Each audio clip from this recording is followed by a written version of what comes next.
जी बिल्कुल, अगर बात की जाए तो सिंध में जब सर्दी की शुरुआत होती है और गर्मी का इख्तिताम होता है तो इसमें एक ख़ास निशानी देहातों में होती है, जो मेरे बैक साइड पे देख सकते हैं, जिन्हें कहा जाता है सरकंडे। यानी खुदरू एक पौधा होता है सरकंडे, जो रेत के टीलों पे होते हैं, वाटर कोर्सों के साथ होते हैं, रोडों के किनारे पे होते हैं। इनकी एक खूबसूरती होती है।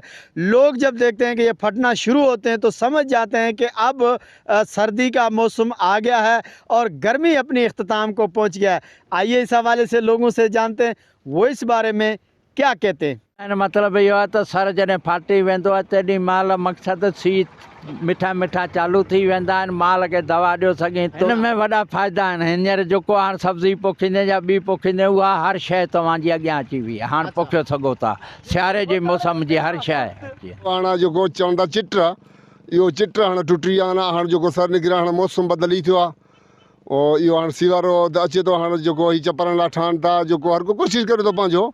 इहो माहौल असांजो इहो आहे त हीउ जेको सर निसिरी आहे त हाणे गर्मी असांजो मतिलबु सिस्टम सिंधीअ में जो इहो टुटी वियो हाणे। इहो हाणे कोशिशि इहो आहे की मतिलबु हर को कंदो चपरनि लाइ ठाहींदो, माल लाइ ठाहींदो। इहो रोज़गारु आहे हिकिड़ो ग़रीबनि जो। जी हा बाबा, हाणे हाणे वॾा माण्हू जेको अचनि था त हिन जो 100 रुपया 150 रुपया गॾो बि वञे थो। जेको पंहिंजो लाइ हर को करे थो त हू ॿी सिस्टम आहे। वरी ग़रीब त तोखे ख़बर आहे त कंदा त हीउ हथु पेर हणंदो पंहिंजो न।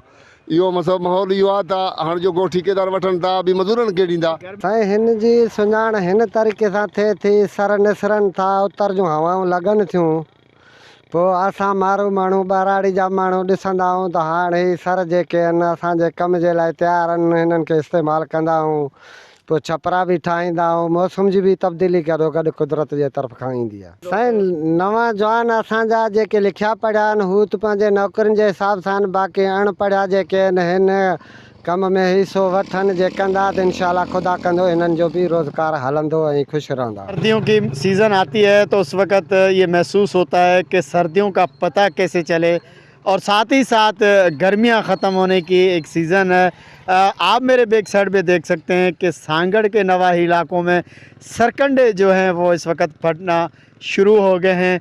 इसी से मालूम होता है कि सर्दी की मौसम का जो आमद है वो शुरू हो चुकी है और साथ ही गर्मी का ज़ोर टूट गया है। सागर दीन मोहम्मद बलोच, वॉइस न्यूज़, सांगड़, सिंध।